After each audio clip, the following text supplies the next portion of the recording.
एक अवतारी पुरुष में और एक साधारण इंसान में फर्क क्या है? हनुमान जी महाराज को कहते हैं अवतारी है, रुद्रा अवतार। राम जी को कहा भगवान विष्णु का अवतार, परमपिता परमेश्वर का अवतार। माता सीता को कहा मां भगवती सीता जो है मां दुर्गा मैया का ही अवतार, लक्ष्मी माता का ही अवतार है। क्या फर्क पड़ता है अवतार का? अवतार कौन होता है और अवतार जाना कब जाता है? कब जानता है इंसान की कोई अवतारी पुरुष है? भगवान श्री कृष्ण के जन्म लेते ही क्या दुनिया ने मान लिया था कि कोई अवतारी पुरुष है? कितने लोगों ने माना? अगर माना होता तो सबसे पहले कंसी मान लेता कि ये अवतारी पुरुष है। कहां मानता है वो? नहीं मानते हैं। राम जी का जो जन्म हुआ, कितने लोगों ने जाना कि भगवान ने अवतार लिया है? राम जी के अवतारी पुरुष होने की बात और घोषणा उनके जन्म से नहीं हो रही। यह घोषणा तो उनके जीवन के अंतिम पड़ाव से होती है। जब देखने वालों की दृष्टि ने जब देखा था, पूरे जीवन के आकलन को किया था श्री कृष्ण के, श्री राम के, तो अंतिम समय में जाकर कहते हैं अरे वो कोई साधारण इंसान नहीं था। क्योंकि साधारण इंसान इतने महान कार्य नहीं कर सकता, वो जरूर कोई अवतारी पुरुष रहा होगा। क्योंकि जो रावण का वध कर देता है बिना सेना के, कोई चतुरांगणी सेना दशरथ जी महाराज की नहीं है साथ में, जनक जी महाराज की भी सेना साथ में नहीं है, लेकिन फिर भी अपनी सेना खड़ी करके, वन नरों की सेना खड़ी करके और जाकर उसे पराजित करते हैं जिसे तीनों लोक में कोई पराजित नहीं कर सकता। उस रावण को पराजित करने वाला कोई साधारण इंसान नहीं होगा। श्री कृष्ण के अंतिम समय में पूरे जीवन के घटनाक्रम को जब लोगों ने देखा था, तब कहते हैं भगवत गीता जैसे महाग्रंथ को अवतरित करने वाला और युद्ध क्षेत्र में कोई साधारण पुरुष नहीं हो सकता। कंस जैसे किसी महा अत्याचारी और पापी का वध कर दे, वो कोई साधारण पुरुष नहीं हो सकता। सभी तरह के अत्याचार और हमलावरों का नाश कर डाले, वो कोई साधारण पुरुष नहीं हो सकता। कब माना दुनिया ने कि श्री कृष्ण अवतारी थे? कब माना दुनिया ने कि श्री राम पूजनीय हैं? जिंदगी के अंतिम समय में जिंदगी की सभी गतिविधियों को जब इंसान देखता है, समीक्षा करता है, तब निष्कर्ष पे पहुंचता है ये कोई साधारण इंसान नहीं होगा, ये कोई महान इंसान होगा।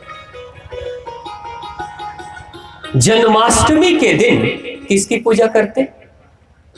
भगवान श्री कृष्ण। और रामनवमी के दिन राम जी की, और 2 अक्टूबर के दिन गांधी जी की। दिल से बताओ, क्या जन्माष्टमी के दिन सिर्फ श्री कृष्ण की पूजा करते हैं, उनके शरीर की पूजा करते हैं? रामनवमी के दिन क्या सिर्फ राम जी के शरीर की पूजा करते हैं मूर्ति बनाकर? या 2 अक्टूबर को क्या माला सिर्फ मूर्तियों पे चढ़ाते हैं गांधी जी के?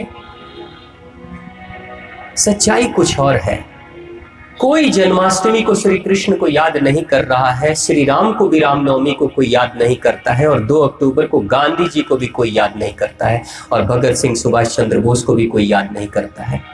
याद करने वाले लोग इन लोगों के द्वारा किए गए कर्मों को याद करते हैं, और जब कर्मों की याद आती है कि गांधी ने कितना महान काम किया, सुभाष चंद्र बोस ने कितना महान काम किया, स्वामी विवेकानंद ने कितना महान काम किया, श्री राम ने कितना महान काम किया धर्म की स्थापना के लिए, श्री कृष्ण ने पापियों के नाश के लिए कितना महान काम किया, तो जब काम पहले जब याद आता है तो पीछे पीछे नाम भी याद आने लगता है, और पीछे पीछे उनके शरीर की रचना भी याद आने लगती है। तब जाकर हम फूल चढ़ाते हैं, माला पहनाते हैं या अगरबत्ती जलाते हैं। आपको जब तक सांसें चल रही है ना हम सभी की, तब तक हमें पहले हमारी शक्ल से लोग पहचानते हैं। पहले नाम आपका आएगा, जो जीवित है उनका नाम पहले आता है, बाद में काम आता है कि पांडे जी ने ये किया, शर्मा जी ने ये किया, जायसवाल जी ने ये किया, गुप्ता जी ने ये किया। पहले नाम आता है, फिर काम आता है, ये जीवित रहने के दौरान। लेकिन जब इंसान गुजर जाता है तो ठीक उल्टा होता है, पहले काम याद आता है, तब लोग पूछते हैं ये महान काम किया किसने? अरे उसने किया, तब जाकर उसका नाम याद आ जाता है।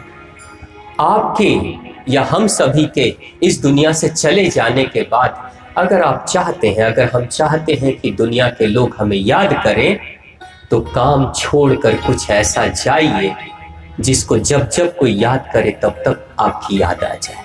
नहीं तो अपने पूर्वजों को भी कहाँ हम याद करते हैं। 5 पुश्त पहले अपने दादाजी को कितने लोगों का नाम याद है?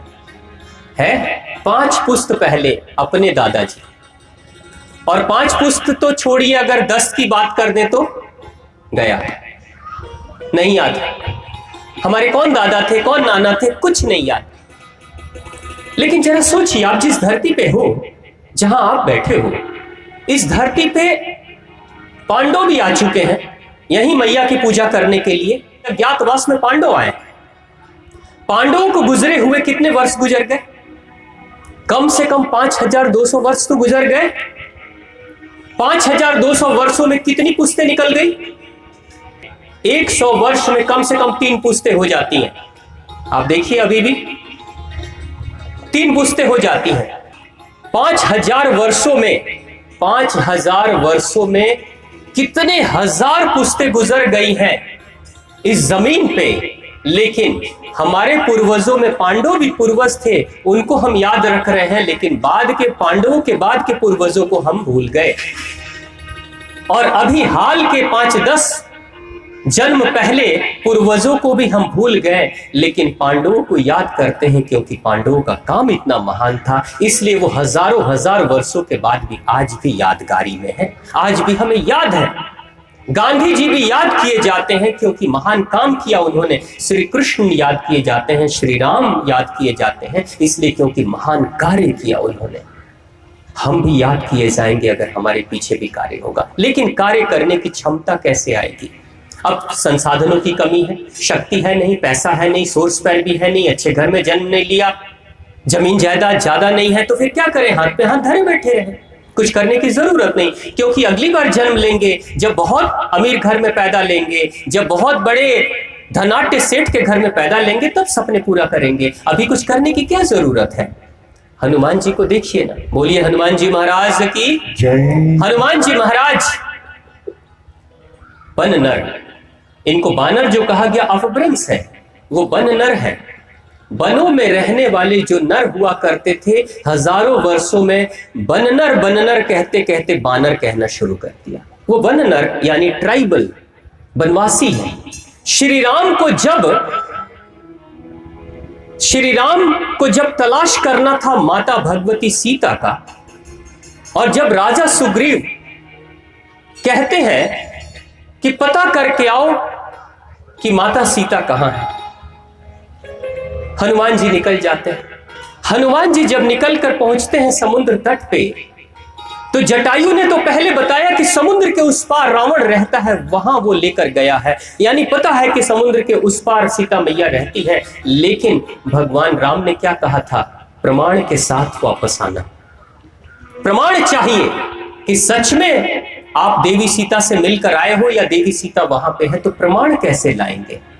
अब हनुमान जी क्या करते? हनुमान जी लौट कर आते और बोलते, भगवान क्षमा करना, समुद्र बहुत गहरा था, बहुत बड़ा था, मैं तो आगे बढ़ नहीं सकता था, उड़ने की क्षमता तो है नहीं मेरे अंदर।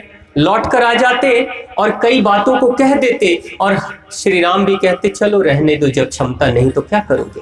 हनुमान जी ने क्या कहा? नहीं है शक्ति, कोई बात नहीं। उस समय तक हनुमान जी को उड़ने की क्षमता का पता भी नहीं था कि मैं उड़ भी सकता हूं, जब वो समुद्र तट पे गए थे तो। लेकिन मन में इरादा था, मैं लौट कर नहीं जाऊंगा, मर जाऊंगा लेकिन लौट कर नहीं जाऊंगा, आगे ही बढ़ूंगा और माता सीता का पता करके ही लौटूंगा, नहीं तो नहीं लौटूंगा, अपनी शक्ल नहीं दिखाऊंगा। ऐसा इरादा करके जब आगे बढ़े थे, मायूस होकर पत्थर पे चट्टान पे बैठे हुए थे, तब जामवंत जी कहते हैं, हे हनुमान, भूल गए अपनी शक्ति को?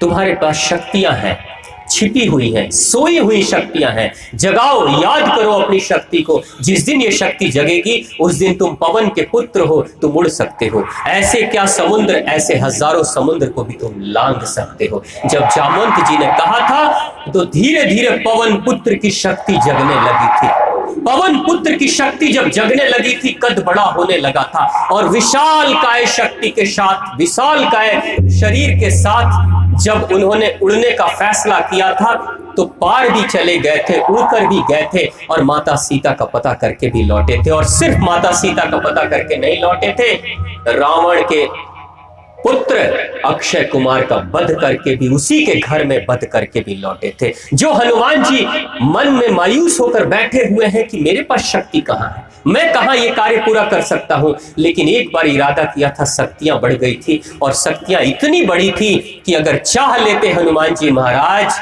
तो सीता माता को वहीं से उठाकर लेकर आते, राम जी को चढ़ाई करने की भी जरूरत नहीं पड़ती और सिर्फ सीता मैया नहीं, रावण को भी बांध कर अपने पैरों में और घसीटते हुए लाकर भगवान श्री राम के कदमों में गिरा सकते थे, लेकिन ऐसा कुछ नहीं किया उन्होंने। ये क्या स्थिति है? हमने क्या सुना, हमने कथाओं को सुनते हम क्या सोचते हैं, अरे वो तो हनुमान जी थे, हनुमान जी के पास सोई शक्तियां थी और सोई शक्तियों के कारण से हनुमान जी की वो शक्तियां जगी और हनुमान जी ने महान काम कर दिया। ऐसी बात नहीं है, हम सभी की शक्तियां सोई हुई हैं और हमेशा सोई रहती हैं जब तक कि कोई उसे जगाने की कोशिश ना करे।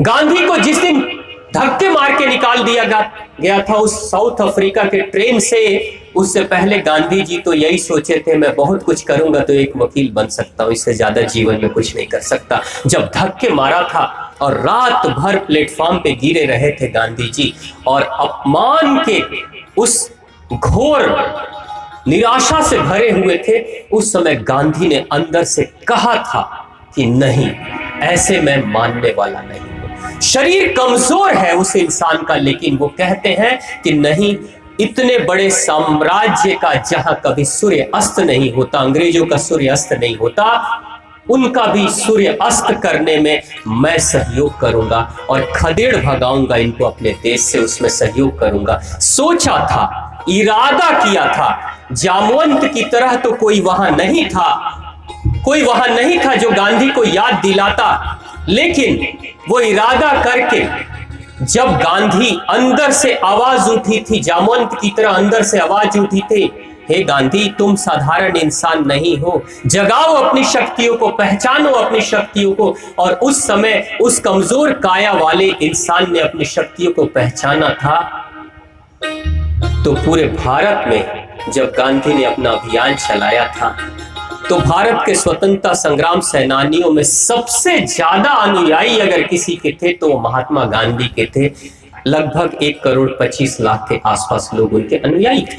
ये शक्तियां हैं, हम सभी के पास है। हम क्या सोचते हैं, मेरे पास कोई शक्ति नहीं, मैं कुछ नहीं कर सकता हूं, मेरे पास क्षमता नहीं है, मैं अकेला हूं, मैं कहां कुछ कर सकता हूं। जब तक आप ये सोचोगे ना, मैं पढ़ने में अच्छा नहीं, अच्छी पढ़ाई नहीं कर सकता, मेरे पास पैसे नहीं, व्यापार नहीं कर सकता, मेरा शरीर कमजोर है, मैं कुछ कर नहीं सकता, जब तक ये सोचते रहोगे तब तक अंदर की शक्तियां सोई रहेंगी। और जिस दिन इरादा कर लोगे श्री कृष्ण की तरह, कोई बात नहीं, शेर को मार डाला है उसने, प्रसेन को मार डाला है उसने, होगा बहुत बलशाली, मुझसे भी शक्तिशाली, लेकिन आज शक्तिशाली से मैं भी एक बार थोड़ा सा दो हाथ करके तो देख लूं। जब इंसान अपने आप को चैलेंज करता है, अपने आप को समस्याओं में डालता है, तो समस्याएं स्वतः उसकी शक्तियों को धीरे धीरे बढ़ाना शुरू कर देती हैं। आप ठंडे पानी से सुबह में नहाओ तो बहुत ठंड लगेगा, पानी छुओगे तो बिल्कुल नहा नहीं पाओगे। लेकिन अगर किसी को नहाना हो, ध्यान से अपने आप को देखना हो, तो ठंडे पानी से भी नहाना हो, इस ठंड में भी और इससे भी ज्यादा कड़ाके की ठंड में, तो अपने नाभि पे पानी डालो, एक लोटा, सिर्फ एक मग नाभि पे पानी डालो और उसके बाद से सर पे पानी डाल लो। आप देखोगे पहले पानी छूने से भी डर लगता था, उसके बाद एक मग पानी डालने के बाद शरीर का तापमान बढ़ने लगता है।